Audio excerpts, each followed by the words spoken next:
topik, kemudian cari materinya. Kalau misalnya materinya ready, tapi jangan buat topik yang tidak ada materinya, ya.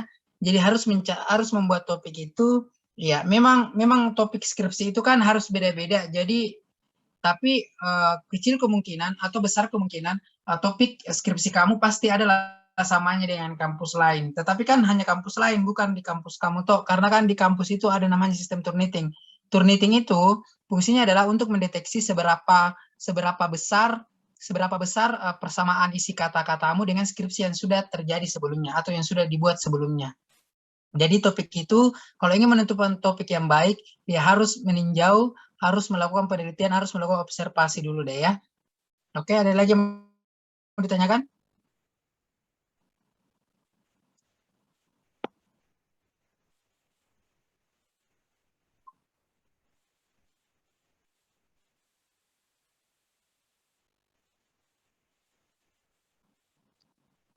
Ada yang mau ditanyakan lagi deh? Sebelum saya masuk di tugas? Ya Pak, masih ada lagi satu pertanyaan kok. Ya, silakan. Ya boleh. Itu kan, itu apa Pak? Kan itu judul juga tidak boleh ada tanda baca di belakangnya. Tapi biasanya Iya, saya boleh. dapat ada judul tanda seru atau tanda tanya. Itu enggak apa-apa Pak? Atau bagaimana? Itu kalau dalam KBBI Kamus Besar Bahasa Indonesia itu disalahkan. Tapi kan kalau berupa artikel kemudian punya tanda seru itu kan konsumtif publik ya, atau bahan bacaan konsumsi publik. Tapi dalam dunia skripsi itu yang sakral ya, judul itu tidak boleh ada tanda titik di belakang. Jadi tidak boleh ada tanda baca. Jadi hanya tanda hubung, misalnya kata dan, dalam, atau. Nah itu. Jadi misalnya topik judulmu adalah administrasi pembangunan negara, ya cukup administrasi pembangunan negara, nggak perlu lagi tanda baca di belakang. Karena itu sudah aturan dari Ejaan Bahasa Indonesia. Ada Oh ya, lagi? makasih Pak.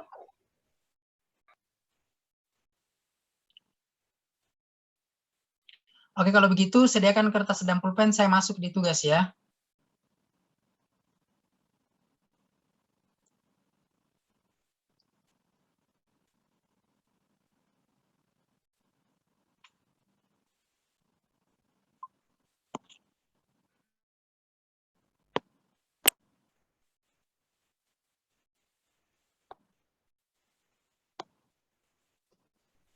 Sudah Pak. Iya Pak.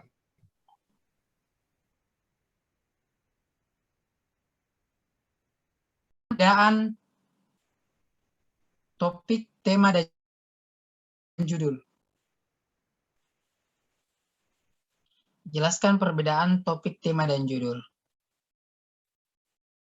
Menurut Anda, jadi menurut pendapat kamu apa itu tema, apa itu topik, apa itu judul. Jadi ini bukan pendapat yang di slide ya, yang di slide yang kamu capture, tapi ini menurut pendapat kamu. Jadi saya ingin tahu seberapa jauh kosakata kamu atau pembenaran kata kamu dalam merangkai sebuah pengertian, misalnya judul apa, tema apa, dan topik apa. Jadi deskripsikan apa itu tema, apa itu topik, judul menurut pendapat kamu. Kemudian soal kedua,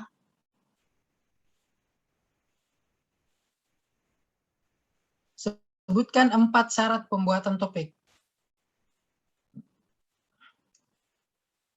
Sebutkan 4 syarat pembuatan topik.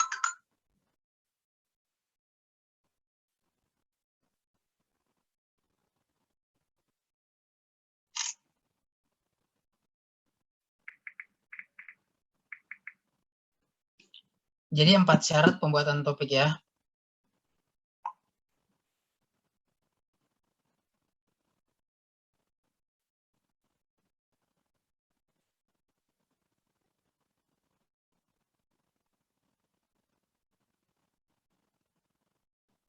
Kemudian soal terakhir, sebutkan ciri-ciri judul. Jadi ciri-cirinya judul seperti apa.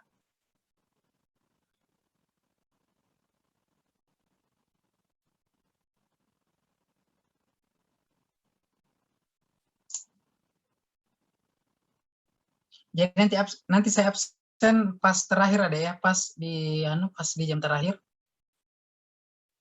Supaya saya tahu bahwasanya kamu masih ada di Zoom. Oke, kalau ada yang mau ditanyakan seputar soalnya silakan ditanyakan. Kemudian kalau ada yang mau ditanyakan seputar materi tadi boleh ditanyakan langsung ada ya. Silakan dikerjakan.